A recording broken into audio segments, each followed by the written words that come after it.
Good morning. This is the May 17th, 2022 Neighborhood Development Committee meeting. And at this time, I'd like to ask the clerk to call the roll. Alderman Bosley. Alderman Gunther. Here. Alderman Todd. Here. Alderwoman Clark Hubbard. Here. Alderwoman Evans. Present. Alderman Page. Chairwoman Howard. Here. 5 present, you have quorum. Thank you very much. I would like to take a minute to review the minutes of the Tuesday, January 11th meeting.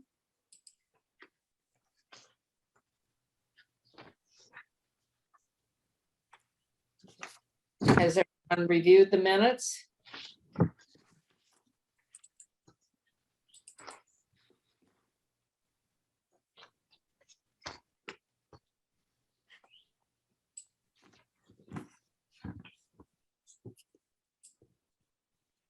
I'd like to have a motion to approve the minutes from the January meeting. I'd like to have a motion from the January meeting. So moved. Second. Madam Clerk, please call the roll. Alderman Bosley. Alderman Gunther. Aye. Alderman Todd. Aye. Alderwoman Clark Hubbard. Aye. Alderwoman Evans. Aye. Alderman Page. Chairwoman Howard. Aye. 5 aye votes. Okay.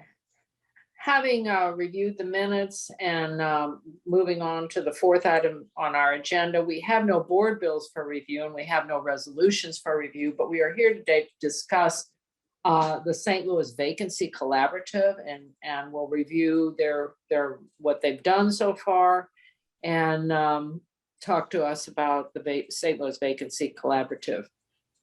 At this time, Madam Clerk, can we swear in the presenters? Or is that my responsibility? I can do it either one. I've seen the chair do it before. Okay. So. Go ahead and we'll swear them all in at one time.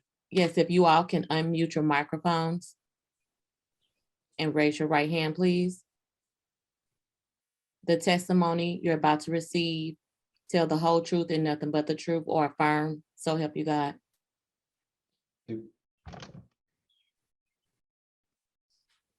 Okay. Having been duly sworn in, at this time, I'd also like to thank the Alderwoman from the 26th, Shameen Clark Hubbard, for bringing this to the committee and providing this opportunity for a little bit of education about what the collaborative does and what their plans are. So at this time, I will call our first speaker, Ms. Tori Park. Ms. Tori Park, would you tell us if you're a city resident and what ward you live in, and then just proceed with your presentation, okay? Sure. Torrey Park, I live in the 15th ward on the 4200 block of Wyoming. Okay. My old neighborhood. Yeah, oh really? Uh-huh. Holy Family all the way. Love it. Okay. Well, I wanted to make sure to, first of all, say thank you so much for having us. I am the director of the St. Louis Vacancy Collaborative. For those who might not know, we are a nonprofit organization whose mission is to reduce vacant property in St. Louis City as a coalition of community members. And this is really made up of private and nonprofit stakeholders and city agencies. I would like to thank the chair and the vice chair and members of the Neighborhood Development Committee for the opportunity to speak with you today about the work that the Vacancy Collaborative has been doing in the community for the past several years. And we will also present some recommendations that we feel are priorities for funding in the hope that it will catalyze the transformation of our city's landscape into a more vibrant, healthy, and safe space for all. If if I have your permission, I would like to share my screen as part of the presentation, and then I will also happily introduce my cohort here today.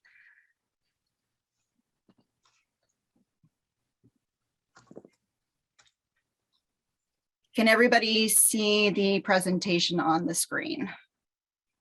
Okay, great.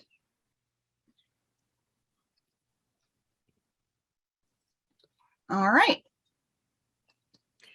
So without further ado, I would like to move on to introducing Peter Hoffman. Peter, would you introduce yourself?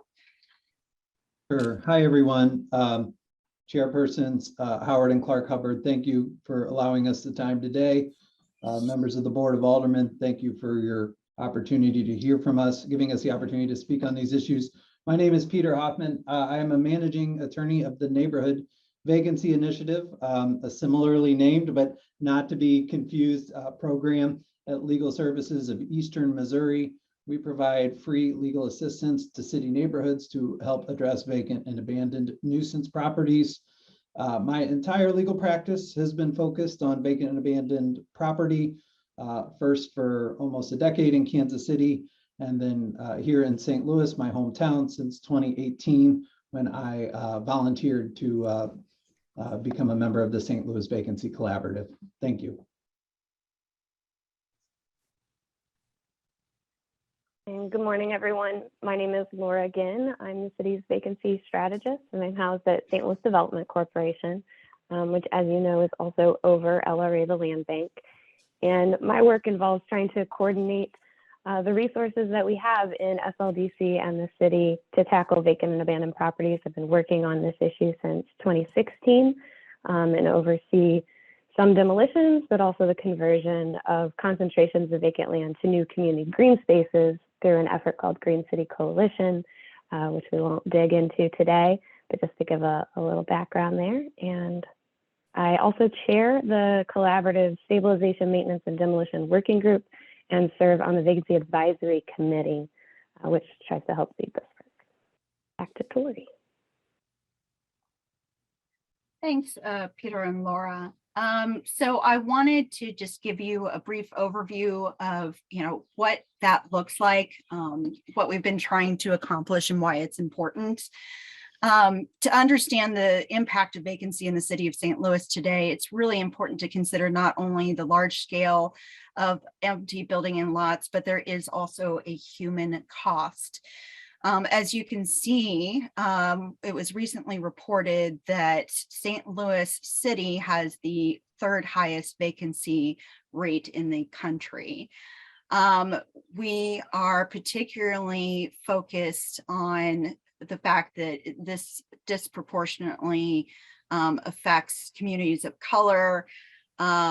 The highest concentrated areas of vacancy are to the north and also to the southeast, as you can see on the map here. And this is sort of a snapshot that has come from our Vacant Property Explorer, which we released last year, that is very helpful to visualize the data of what we're dealing with here. Another fact that we feel is very important is the sheer number of vacant parcels that we're dealing with. We've got over 10,000 buildings that usually sit vacant, and on average about 14,000 lots. And basically those numbers have been staying around the same for a number of years, because as we try to reduce in one area, more continue to come online. And one other thing to note that we particularly feel is important is that vacant buildings are huge safety risks. Beyond the environmental impacts, we also know that they are a huge risk to our first responders. And this is evidenced from the tragic and possibly preventable death earlier this year of firefighter Ben Polson. So what it comes down to is that this is about neighborhoods, community, and the city coming together to do equitable development work and address these challenges. So in a nutshell, who we are is that the Vacancy Collaborative helps to coordinate existing vacancy efforts under one umbrella. And we encourage the public and private sectors to work together towards solutions in a comprehensive and coordinated way. I do want to make note that the people who are here presenting today are representative of just a few partnerships with the collaborative. We are a diverse group of stakeholders who are representing more than 40 different organizations and groups. This includes entities such as SLACO. We have multiple place-based organizations such as neighborhood associations and CDCs. We have members who are representative of more than 12 different city departments. Primarily, those would include those in the building division, PDA, forestry, but really it's open to all. And then we have hundreds of volunteers that participate in each of our 5 working groups that meet on a monthly basis to work on projects that they've determined through research and community engagement, our priorities, and follow the map of a 18-month work plan that we are now currently in the middle of. So each member brings a variety of perspectives, but we all come together to work on these issues as a team, and this effort is truly people-powered. So through the collaborative and through these working groups that are by and large sort of a grassroots effort, lots of volunteers, we came to the following recommendations. Again, these align with the work plan that we've identified for the next 18 months. We also based a lot of our findings externally on other reports that have come out in recent years, including those from the Center for Community Progress and the Asakura Robinson report.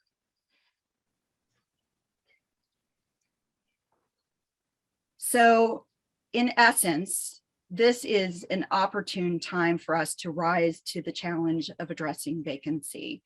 Our city does have a robust set of tools to reduce vacant and abandoned property, but to be effective, the tools require a coordinated effort from public and private sectors. To date, the city has struggled to adequately fund and prioritize the staffing and other resources needed to use these tools at a scale that meets our city's needs. I'd like to move into drilling down into what those needs are and how they might possibly be funded. We came up with several recommendations for our city to invest these funds in the following pages for at least the next 5 years, with the goal of reducing vacancy by up to half. And I would love to turn this over to Laura Ginn to start us off. All right. Oh, Carol, were you? I hate to interrupt, but I just Please need do. to inform Ms. Park. Can you please turn a copy of this presentation over to our clerk or send it to me? Absolutely. So that it's in our records. Okay, Yes, he ma'am. just messaged me. So I just wanted, before I got away from me, I wanted to get it out there. Okay, thank you. I'm Happy. sorry. Okay, move forward. No worries, thanks. Okay, so we're gonna walk you through some big numbers and probably a lot of lingo and jargon, but you know, as Tori mentioned, we're trying to put forward these funding recommendations for a once in a generation opportunity to really make an impact on this issue that we've kind of been treading water on perhaps for decades. So we've categorized these into some sections here, and I'm going to talk about funding for building division, forestry, and LRA related to property interventions and maintenance. So our first recommendation here is the need for dedicated vacant building inspectors. Little background on this. So building inspectors are distributed throughout the city at about 2 per ward, but that workload is disproportionately higher for inspectors in high vacancy areas. And this is because inspections for both, or for all vacant buildings, for demolitions of vacant buildings, rehabs, and occupied properties are all taken care of by the same inspector. So in areas with high concentrations of vacant buildings, especially, that means we also have more demolitions. And each demolition is 4 inspections on top of trying to track vacant buildings and occupied homes. That's a workload that, especially when we have currently short 14 inspectors, vacant properties get punted down lower in the list of priorities when we have staff shortages and a lack of ability to spread those inspectors across the city. So what we were proposing is that there are dedicated inspectors that only focus on vacant properties and the treatments to vacant properties. So they would oversee demolitions and the many inspections along that process, vacant building assessments, putting together scopes of work for stabilization, and that team of inspectors would be dedicated specifically to this issue. We have one example of that today. We have one inspector that works for the Prop NS program that goes out, assesses structures, puts together scope of work, and we need to multiply Banjo by many to really make an impact on this issue. So that's our first recommendation. And the second is stabilization for privately owned buildings. So I'm sure you're all aware now that thanks to a voter approved bond issue, LRA has funding to stabilize some of our buildings. We'll talk about that a little bit more in a minute, but until recently, there were no funds available to stabilize, to touch privately owned buildings in any way other than demolition. So we need to have a pot of funds that we can use to save those structures, to prevent them from demolition by decay, and to really intervene, particularly in historic areas, and keep those privately owned vacant buildings on the rolls. So fortunately, a couple weeks ago, the Board of ENA did a preliminary approval of $5 million for the Building Preservation Fund, so close to that $7 million that we proposed. So just hoping that that funding increases a bit and continues year over year, keeping in mind that privately owned vacant buildings are 2/3 of the building stock of vacant buildings in this city. So we can only address 1/3 by only talking about LRA. We've got to start working on privately owned buildings as well. So to that note, the next line for doubling the amount of buildings in the Prop NS program. So Prop NS, Proposition Neighborhood Stabilization, again allows up to $30,000 for a single family home and up to $50,000 for a multifamily home that is owned by LRA. That allows us to stabilize only, watertight, keep it from deteriorating more, get it one step further to rehab for the person who's going to buy it and bring it back into reuse. Those maxes, now that we're about 1.5 years into that program, are insufficient to meet the needs of these buildings.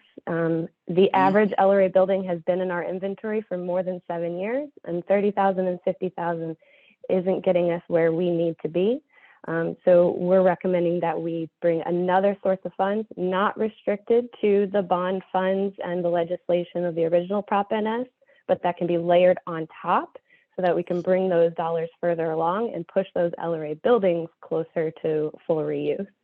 And have more properties that are eligible for that program.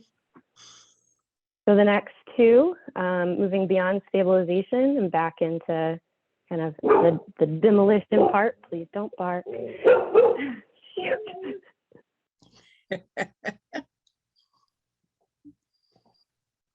Sorry. So as a little note here, over the past 5 years, we have something good we can say.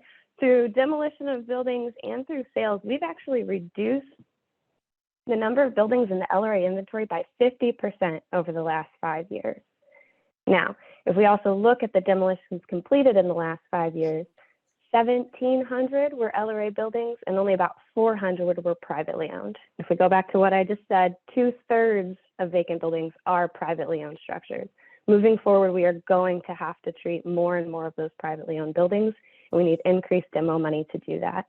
There's also been some work happening in the last few years to move us toward enhanced demolition practices where we can really work to divert our building materials from the landfill and put them into active reuse. We want to reuse historic building materials in new and infill construction in our rehabs, and we don't have a system for that yet.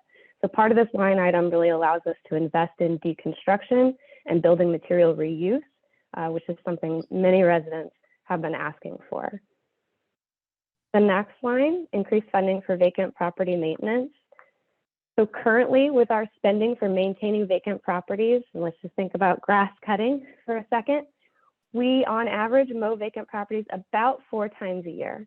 This $12 million ticket item gets us a little closer to meeting our city codes of not allowing weeds to grow above 6 inches. So when we think about extrapolating what we spend now at 4 mows per year and trying to get us closer to 1 mow every 2 weeks, moves us up to about $12 million a year that needs to be invested in maintaining these, up to 20,000-ish vacant properties that have to be mowed and maintained on an almost weekly basis. And then finally, to wrap all of this up, speaking really from the heart here, anytime we increase funding for programs like this, we have got to invest in the project management staff to manage these subcontracts, put together scope of work, oversee that work, and the data and technology that allows us to make wise decisions for that work. So I will stop there and head over to Peter. Thanks, Laura. I'm going to talk a little bit about the LRA and then some of these strategies to address these privately owned vacant properties in the next slide. But the LRA, as I'm sure many of you know, is the oldest land bank in the country. Unfortunately, that means it lacks a lot of the funding mechanisms that other more modern land banks have.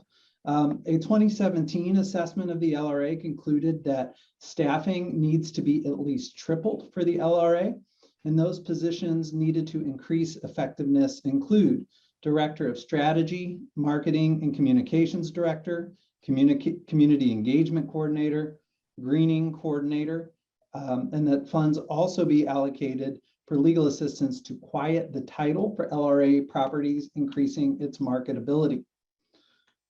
Another closely related strategy is— Excuse me, I hate to interrupt, but I don't know if we have the right slide up here. Do you have a slide? Is there a slide that yeah, accompanies can your? we go? There we are. That's where we're supposed to be. Thank you, I'm sorry. No, that's all right. Thank you for bringing that to my attention. The next recommendation is to actually activate some of the dormant tools. We've talked a lot about what works within city departments and how that funding needs to be increased, but there are other tools that have laid dormant and haven't yet been utilized. One of those includes the Residential Renovation Loan Commission. This is actually a board authorized under the city's tax foreclosure law that will allow the city to siphon off tax delinquent properties from public auction for redevelopment purposes. This existing vehicle could be activated by appointing a board and adding a dedicated staff person to help the city strategically acquire tax foreclosed properties for redevelopment. And of course, the Planning and Design Agency, PDA, plays an essential role in coordinating between city agencies, neighborhood planning, and public engagement. PDA can facilitate the city's collaboration with neighborhoods to set demolition and deconstruction priorities that ensure the city's vacancy interventions reflect the input and vision of existing residents, public feedback, and available data.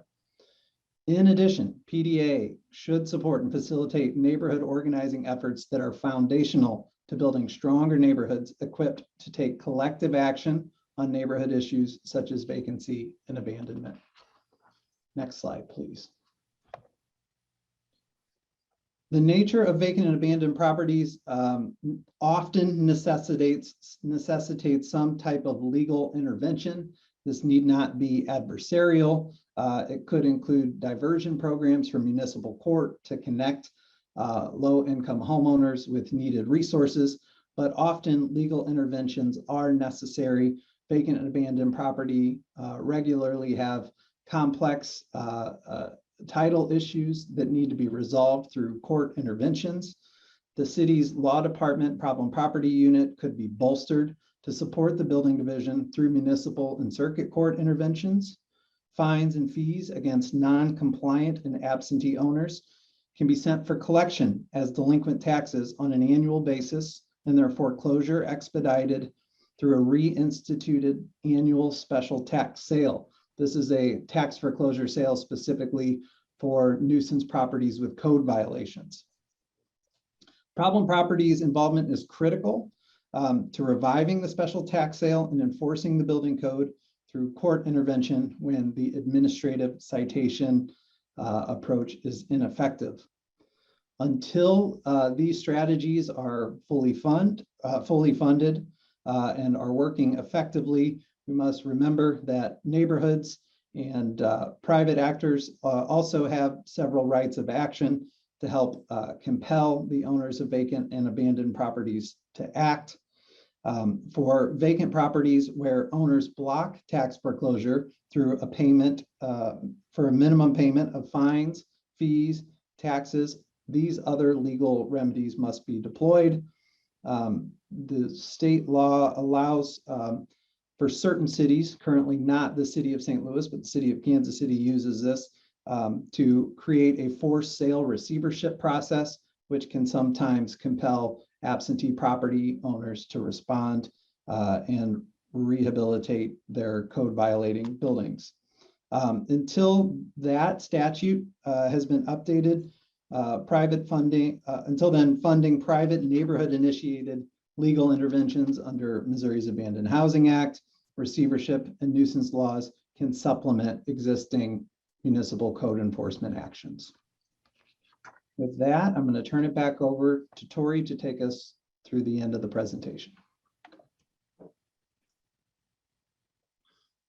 Thanks, Peter.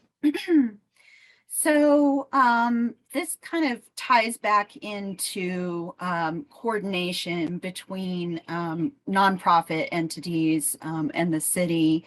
So not only are we thinking about different departments and legal interventions, but this effort requires that we don't operate in silos. We need interdepartment collaboration, which is why we are asking specific coordination with the mayor's office by hiring an executive vacancy manager to coordinate, which in turn, that person can help convene different departments to set strategies and goals aligned with what we are trying to accomplish.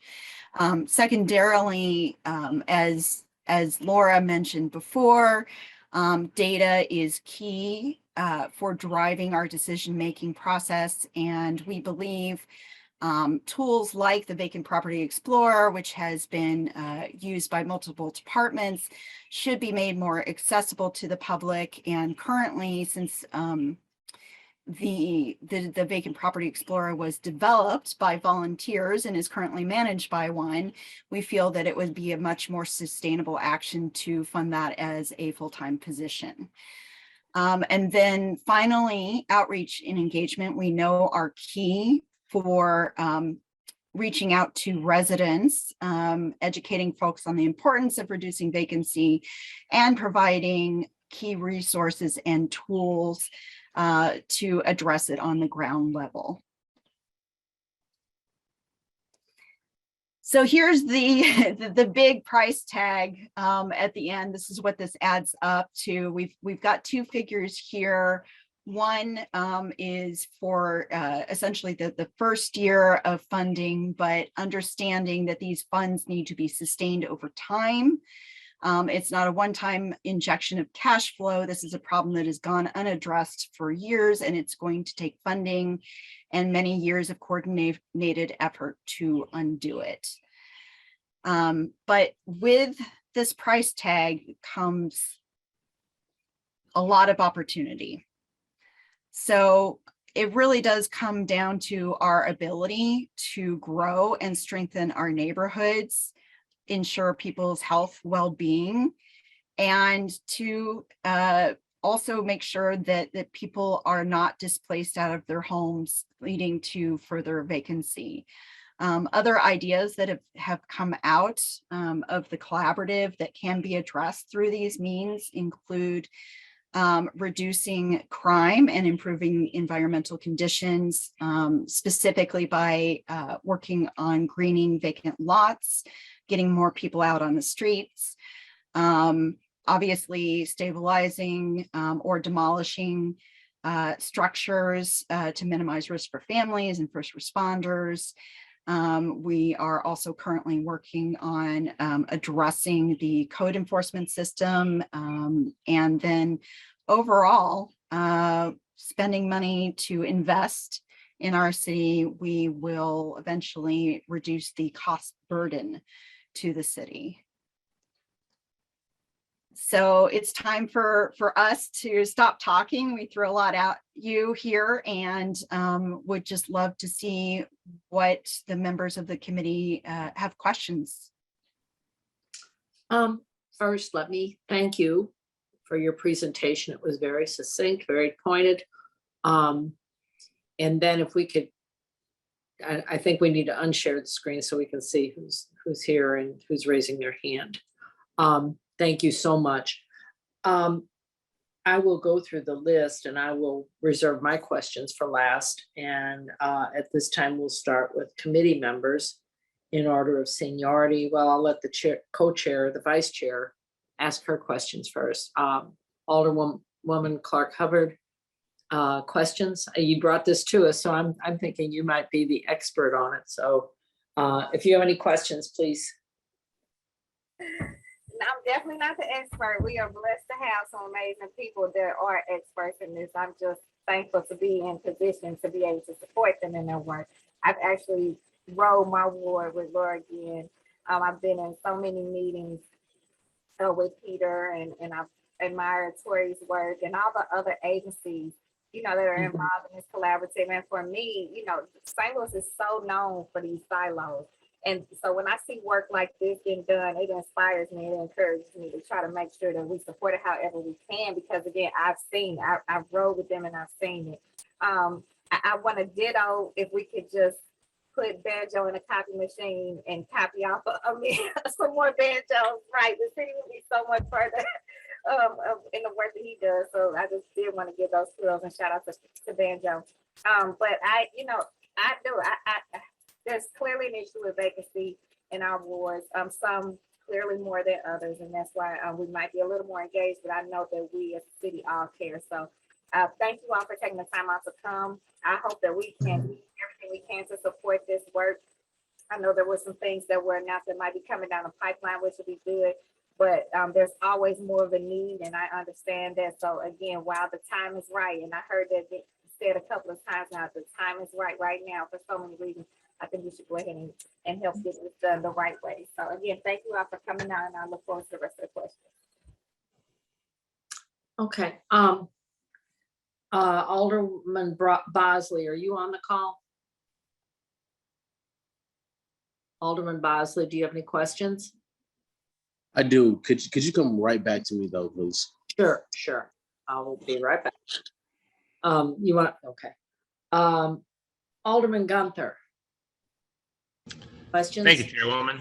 And thank you, Alderwoman Clark Hubbard, for bringing this discussion. Good to see you, Tori and Peter and Laura. Great work as always. I know Peter, we've done some wonderful projects in the 9th Ward and the surrounding neighborhoods on some vacancy issues, and I hope that we can expand on some of the projects. As you know, the map showed, there is quite a bit of vacancy in the southeast part of the city, as well as North City. So I think that, a lot of times people think that this is just a North City issue, but the map shows you that it's definitely not. So I thank you for highlighting that. I guess I did have one question about the Prop NS funds right now, because that was we voted on the tax for that. How much money are we bringing in yearly from Prop NS? Does anyone know that? You say bringing in? Yeah. Or spending? How much are we receiving? So the total cap for the program is a $40 million bond with a max of $6 million per year. We haven't hit that. I think maybe $3 million, $2.5 million in this first year of ramping up. So Okay. The issue isn't the total money at large for Prop NS, it's the max per property. That's a hindrance. Gotcha. Okay, and so then with the proposed, your, I guess, second to last slide, the big numbers slide.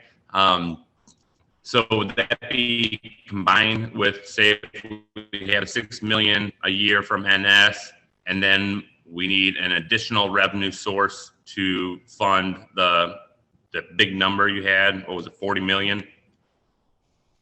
So would that just be looking at a ARPA funds or RAM settlement funds, or is there a desire to put another sort of NS2 on the ballot?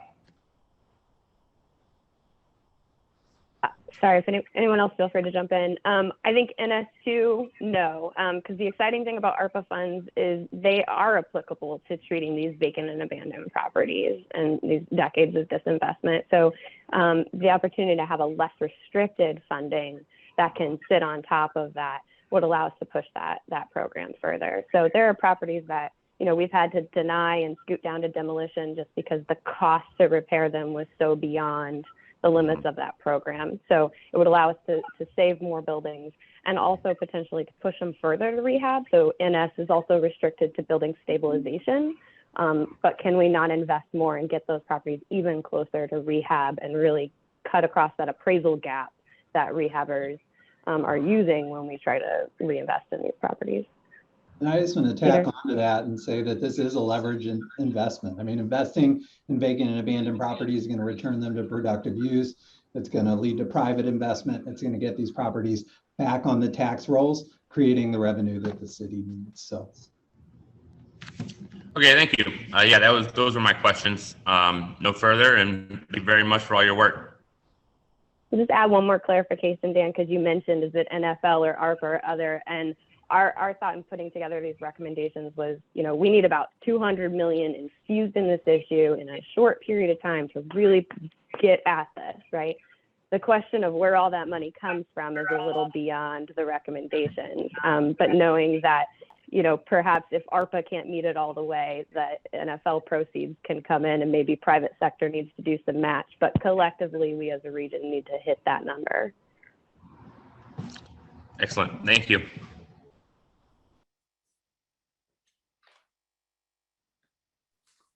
Okay. Alderman Todd, do you have any questions? No, thank you, Madam Chair. Okay, thank you. Alderwoman Evans, do you have any questions? Yes, I do. Okay. I know with the Prop NS program that LRA offered like 35,000 to stabilize a single family and 50,000 for a multiple family. Now that you're going to, if I'm right in my understanding, also use funds for privately owned buildings, vacant buildings, and the monies for that, is it the same? I guess you could say ratio that you're using for the single and multi for privately owned? We Or did is kind it of different?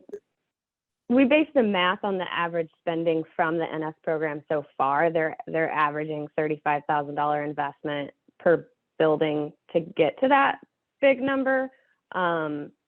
But yeah, it would be a separate pot of funds, and we aren't recommending that they have the restrictions that NS do. With these privately owned buildings, what we're talking about is, if the roof is starting to cave in, can we go in and repair that roof so that water damage doesn't start coming in and destroying the structure further?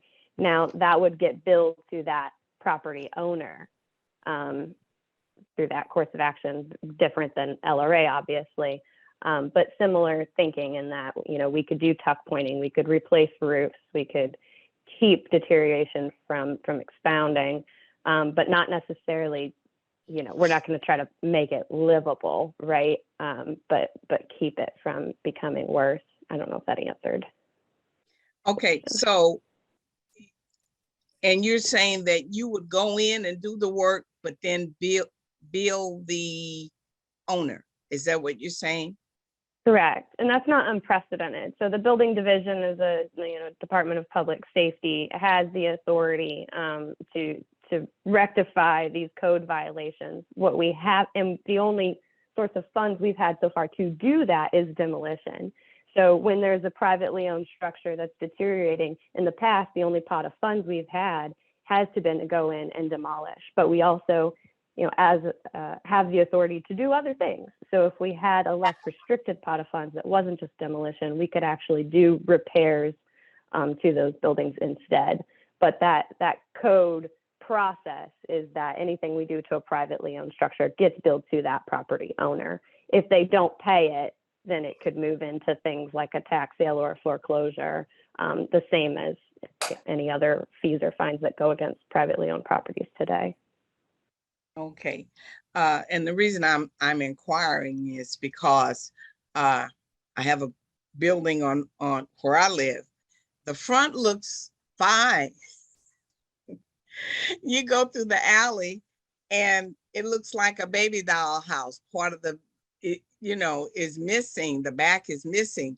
So where would this piece of property fit into the program? Would it be demolished or funds thrown at it to try to revive it?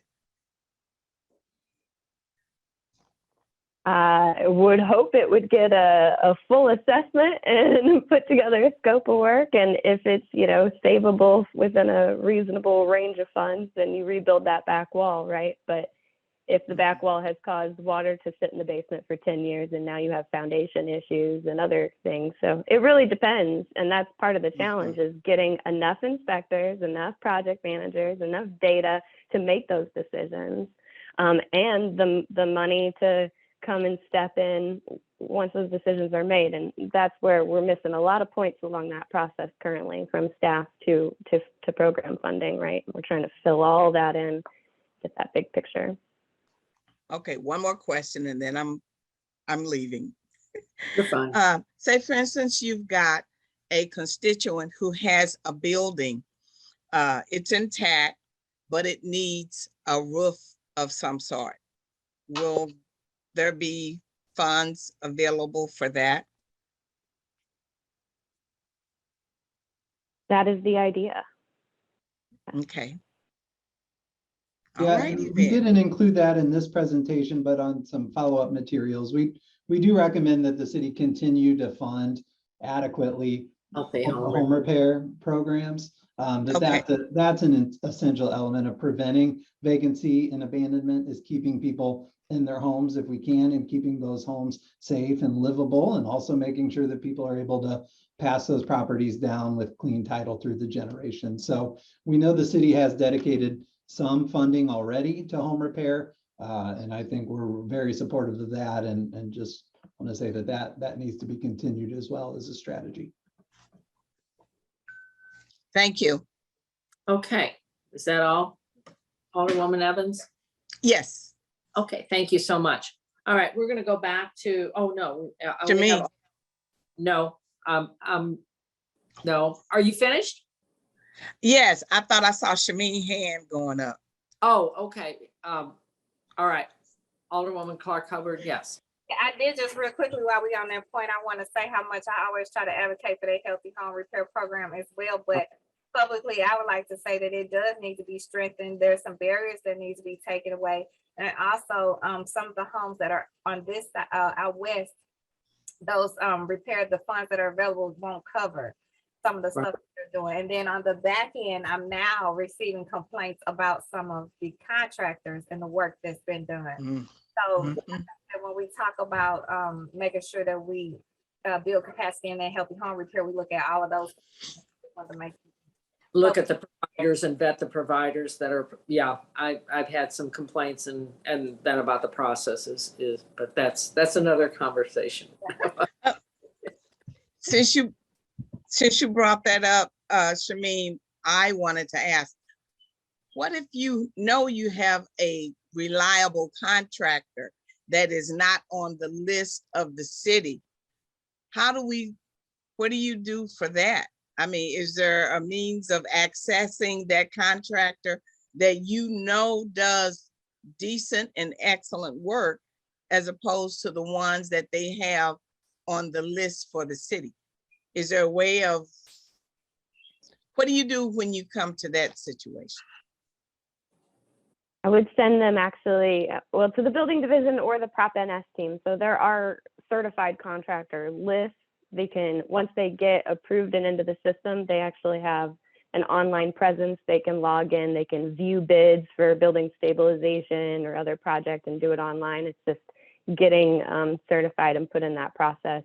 So definitely refer them over to building division about getting on the list for Helping. bids. Error and such, yeah. Okay, Thank you. all right, thank you. Alderman Page, are you on the call?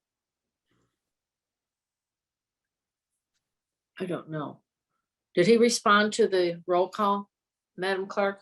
No, he did not. However, he did give me a call and said he was unable to get on. So That's I fine. just sent a chat to STL TV asking them to resend his link. Okay, all right, then we'll go to Alderman Bosley at this time. All right, appreciate it. I appreciate you all being here also. As a quick question, number one, well, not a question, one quick comment and then a question. Laura Ginn, I know that you work Ginn. You work very, very hard to make sure that properties are torn down and certain properties that can be saved are saved. So I definitely appreciate you working in the capacity that you work in. One of the things that I do know has been pretty interesting since this process, and it's not on Laura or anybody in LRA, the funds, I believe, have not been spent in the, how would I say, the most affected parts of town. I have the second, I believe, most amount of derelict buildings here in the entire city of St. Louis, and Alderwoman Evans, I believe, has the first. I don't remember exactly how many buildings Propinez has started on within our ward, but I know it was about 2 or 3, and they were on Agnes, very, very small buildings. There's a lot of money out there, and I just want to know an exact amount of properties that have been renovated in the 3rd ward in particular since we've started the Propinez process. I don't have the number off the top of my head, sorry, but you know, I can get it to you. But yeah, it is low. I will say one note on that though, is Prop NS is a public nomination process, and that was built into it, right? So properties are only considered if they are nominated by a resident, and then they go to an advisory committee for review. So it's not a program where we're, as LRA, out there seeking buildings to stabilize. We are only reviewing the nominations we receive. So to get that number up, you know, you'd want to get nominations to increase. But I think you brought up a good point about feeling like funds aren't being efficiently spent on demolition and stabilization, and it doesn't, you know, feel logical to a lot of people. Or we'll hear like, why'd you take down this building when around the corner there's a fire shell that's been sitting there for 2 years? You know, those kinds of complaints happen a lot. And that's what we're really trying to address with all of this. If we have sufficient staff and sufficient funds and sufficient technological support, we can make strategic decisions about how to spend these funds. But so far, even as funding has kind of increased in some of these categories over the last couple of years, we're not increasing in staff and technology to make good decisions about how to spend that money. So we're still responding to requests for demo, to citizen service calls and requests, right? And so, for example, in your ward, it's kind of this flash between requests for demolition and requests to not demo if it's historic. And those are kind of the only 2 points of data that are coming in to make those decisions. We've got to be able to step back and really view this issue at large and be able to deploy all of these resources, you know, across the categories. But when we've only had demo money and we don't have enough people to spend it well, then we're just responding to complaints as they come in. Understood, and I completely understand that. And that's a lot of times my response to a lot of things that's happening in the community. People will say that folks are broke into this building. We need to do something about it now before they burn it down. And lo and behold, before we actually get it taken down, some folks will actually go inside and burn it down, not intentionally, but things happen when you're out there just trying to stay warm.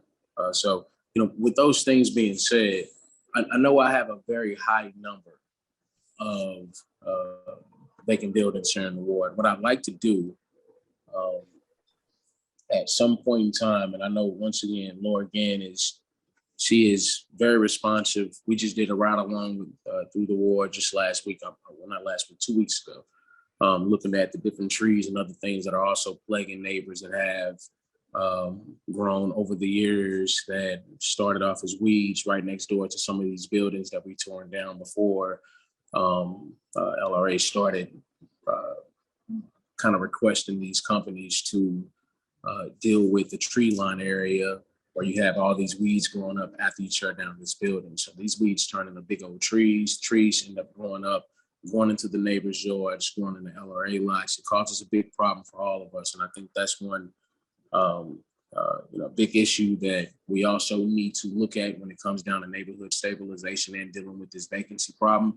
These vacant lots are also part of, I believe, the vacancy collaborative. Just because we're dealing with housing and we turn down housing, we also have to deal with what happens after we tear down these houses and the different problems that exist in the communities. Right now, we have lots that are, 3 and 4 feet high after we tore down a building. Could we tore down a building because it was an issue or emergency for public safety and health for us to get that down? Somebody could have gotten hurt with the bricks falling or the people going inside doing what it is that they do.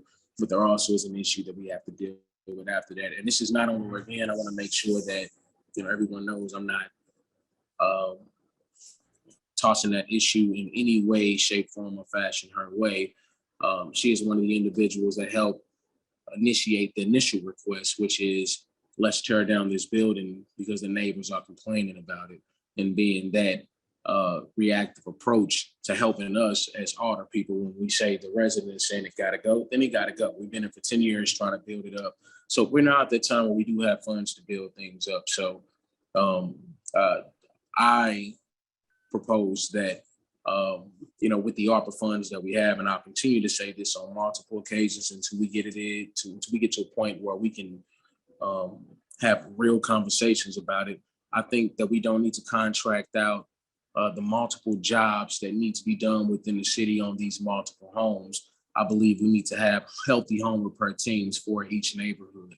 We need to hire our own electricians, our own plumbers, our own carpenters, our own floor layers, all these different individuals, opposed to paying $100,000 or $60,000, 30, 40, 50, whatever the job entails per company.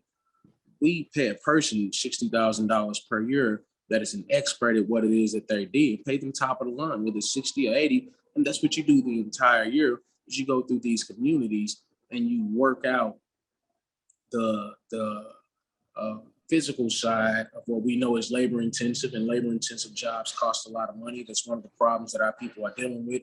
Folks can afford the materials, but the labor is very expensive. You have plenty of mothers and aunties and uncles and plenty of folks that can afford these materials. But the labor is very, very expensive. So with those things being said, we used to have healthy home repair teams. We used to have something called Christmas in April where people would come and fix your house up. All of those programs have not been in effect for a very long time. And we all are out here kind of trying to contract jobs. And the rhetoric around the city is there's not enough trained individuals here. So, I think that's just something we can't continue to say. And we're going to also have on the flip side of that, we have the most job incubators, or we have the most startup companies in the Midwest or in the entire United States. We're the startup companies, but we don't have educated individuals or skilled individuals to eventually take these jobs. That we can't continue to say that. So I would say we have to look at some point in time, making sure that we put some type of a program together to educate individuals and hire skilled individuals who we can train to go out here and do these jobs that cost $30,000 per roof, and we can hire 2 or 3 people and give them $600,000 over a period of a few years to do the jobs on multiple roofs and multiple different houses within the city. And that comes down to the neighborhood stabilization piece also, when it, or the vacancy program, vacancy collaborative. We're contracting these jobs out, and people in the neighborhood that on a regular basis see these houses, live next door to them, and they think the only option is to tear it down because they're not in constant contact with the neighborhood collaborative. And maybe that's a problem for us as, and I would say me as an alderman within my neighborhood, is not having the resources to communicate with my residents the way that I would like to. We get 250 stamps per month to communicate with 11,000 residents. I mean, it's just not enough people for us. I'm sorry, it's not enough resources for us to be able to effectively communicate to our residents what it is going on in the communities. And sometimes the only option is to tear these buildings down. So, I like to look at what it would take for us to create, once again, a healthy home repair program in each neighborhood with these funds that we have. We have a lot of vacant buildings.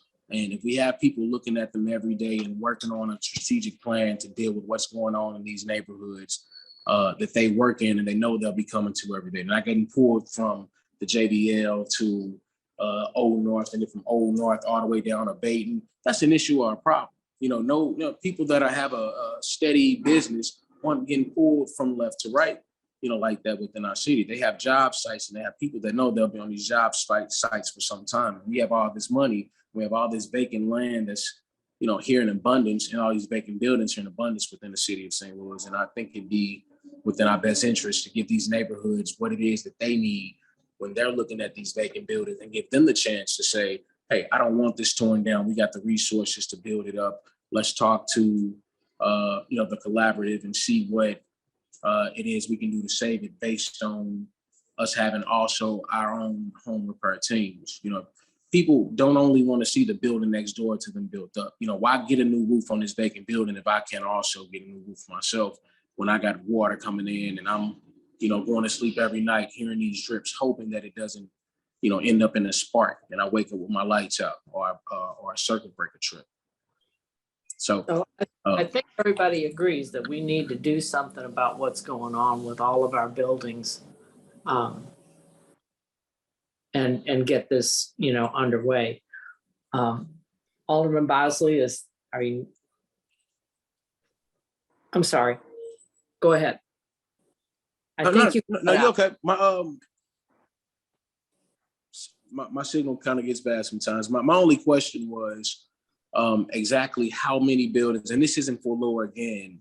I'd like to know from the Vacancy Collaborative, if they are on the line, how many buildings that they have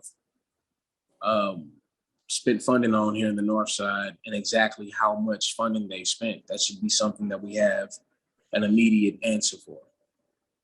And I don't want this, once again, this don't fall on the SLDC. There's an entire nonprofit set up for this.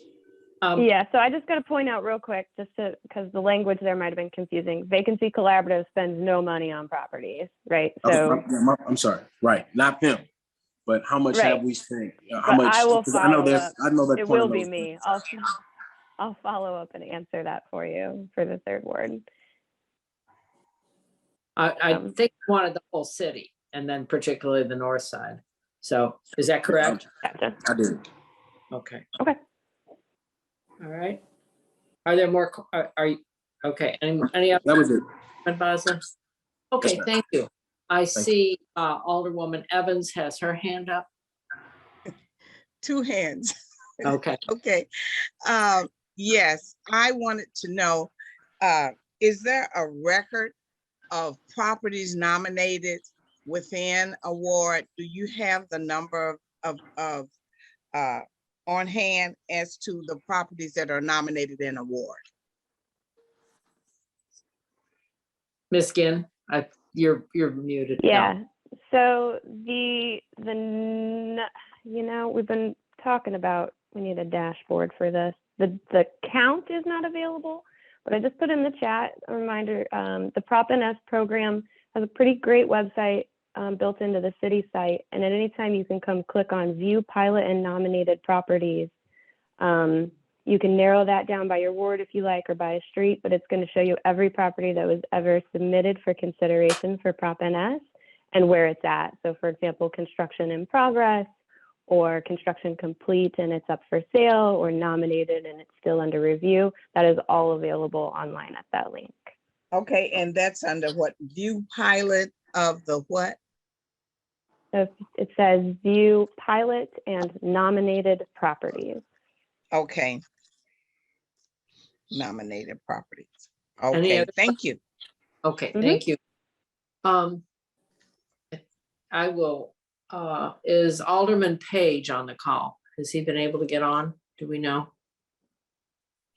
Doesn't look like it. Okay. All right, at this time, I have a couple of, you mentioned, okay, I'm sorry. Alderwoman Evans, you need to mute. Sorry. Oh, that's okay. At this, I don't know who it was, I've lost track, but there was a max property when you do the, now I lost where it was, but there was something about the max that the property can be taxed for the rehab. And I don't know, maybe, let me move on. Okay, you were talking about 200 million, an infusion of 200 million. Can you expand upon what that would do? And I don't know who that would be the person to ask. Would that be Ms. Park, Ms. Ginn, or Mr. Hoffman? Well, I do want to interject to say that the 209 million that we came to for the total on the next to last slide is over a 5-year period, making the case that, you know, it would average out to be about 41 million per year. Now, that would include employees and demo? Yes, monies? it would include all the things that we listed out throughout Okay. the presentation in Okay. different categories for both, you know, departmental agencies, judicial remedies, and coordination and outreach that would be through the Vacancy Collaborative as well. Okay, and I'm gonna speak for the committee, and if anybody has an objection, please let me know. I guess I want to know, what is the ask here? What can we do to help this collaboration to realize what's going on? There's some misconception that maybe, you know, vacancy is an issue for only the north side. It is not. It's a citywide issue. You know, we have an older housing stock that people, and then we don't, you know, hand off the properties correctly so that we have clear titles. To get this and be all encompassing, what is the ask here of what we as the Board of Aldermen could do to help facilitate this organization to become a real working entity of city government, or of the SLDC? I guess that's what you are part of, and that's where you would work from. Is that correct, Ms. Ginn? I'm gonna wait to see if Tori wanted to take that. Peter? Yeah, I mean, I could You- jump in a little bit. I mean, so Okay. the collaborative is really just this informal coalition. There are some specific asks. Overwhelmingly, the Vacancy Collaborative is just volunteers. Sometimes those volunteers are elected officials, sometimes they're city staff, sometimes they work for nonprofits like myself and my colleagues here, folks in academia or with neighborhood associations. There are a few things in the proposal that I think the Vacancy Collaborative does really well. And if there is a request for private funding, it would be those types of things. So the Vacancy Explorer is now something that is used by most city departments, and certainly you all should have access to that to help us with real-time information about vacancy. That is a fundable sort of private investment. Also, some community engagement staffing would help make sure that we're still able to kind of be the glue that holds all of these volunteers together. But really the bulk of the ask and bulk of the recommendations are not for private investments. They are for public investments within the city's infrastructure. The city has a lot of tools that work really well. They're just not funded adequately. And what we've tried to do is go through the programs that are working to help reduce vacancy or can be used to better address vacancy in the city, and recommend that those investments be made within the city itself to increase staffing, to increase effectiveness, to increase proficiency. So overwhelmingly, these recommendations are recommendations for the city to invest in itself and its own departments in the ways that we've kind of outlined in our proposal. Okay.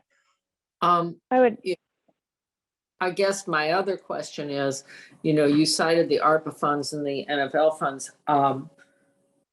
Those could be used, and I don't know if may have already be in the pipeline or maybe proposed or, in conversation to either shore up some of these vacant buildings, to demo some of them. But I guess my thing is the employees could be the issue, because that's something that has to be sustained over time. And, you can't just hire them and say, oh, well, we ran out of ARPA funds, so we don't have you anymore. And that would be counterproductive, I believe, in the long run. So Right. I Both, Mhm. I would just say both the program, the interventions to stabilize buildings are investments, as I mentioned to Alderman Gunther earlier, that are really a leveraged investment that will result in more money coming back into the city. And that's the kind of the unique thing about vacancy, is investing in these buildings will start to generate tax revenue. But both those property specific interventions are just as important, and maybe in some ways less important than having the people who can continue to work on these and go in between departments, respond to your requests or any aldermanic requests for assistance to help structure these programs, to help oversee these programs, to help manage these programs, so that they can really be effective at helping us bring the investment back into these vacant properties that will sustain us over the long term. But I guess that my question now is that, the ARPA funds and the NFL funds are a one-time, one-shot thing. And my question is, would it be productive to infuse a certain amount of that money that would help bring down the buildings that need to come down, sustain the ones that should be sustained?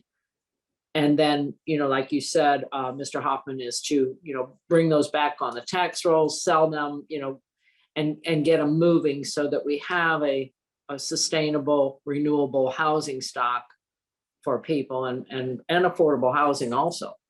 So I would be willing to maybe propose that we take some of these ARPA funds or the NFL funds to infuse that. Now, the sustainability and the employment portion, that's another issue. How do we get past that? But, again, like Mr. Hoffman said, it takes money to make money. So this might be our opportunity to infuse some money in here and, begin building that money from the sale and the, rehabilitation of these buildings to begin hiring, and, while we go by with the skeleton crew and build that up.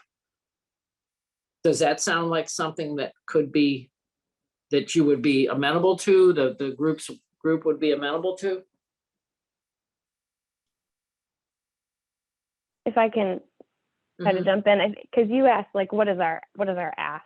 And I Right, hope this answers that same question too, which is, is that everything we're putting forward here, we've pieced together as all very necessary pieces of this really complicated puzzle, right? We have to do property maintenance. We have to do demo. We have to do stabilization. We need legal interventions. We need staff. These are all pieces that we think are vital, and that they all have to happen together. And so while you, as members of the Board of Aldermen, are putting together these recommendations for funding from ARPA, from NFL, we ask that you continue to refer back to this and think, are we covering all of these bases? Have we considered the staffing to do this well? Is there technology to support that staff in making good decisions? And are we really going to move the needle on this decades-long issue? Or are we going to continue to tread water with the amount of funding we're putting forward? So our ask is just to keep considering that this is a massive, complicated issue that needs big money and needs to cover a lot of different bases to really make an impact. And I know that might seem vague, but I think if Peter and Tori agree, that's really the ask.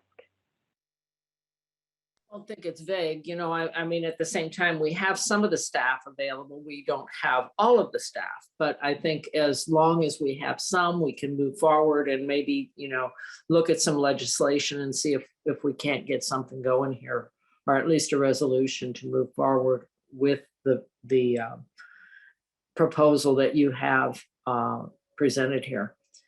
And I will share this with the rest of our colleagues also. At this time, I see Alderman Page from the 5th Ward is on, and I'd like to recognize him.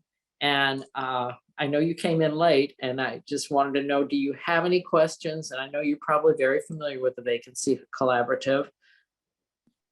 So- Yes, I am, as well as very active in demolishing properties that cannot be rehabbed in the fabulous 5th Ward. I don't have any questions at this time. I'm just listening carefully to gain knowledge here. Okay, all right. We're just about winding it up now, unless someone else has something to add. I appreciate your attendance today, and the presentation was very informational.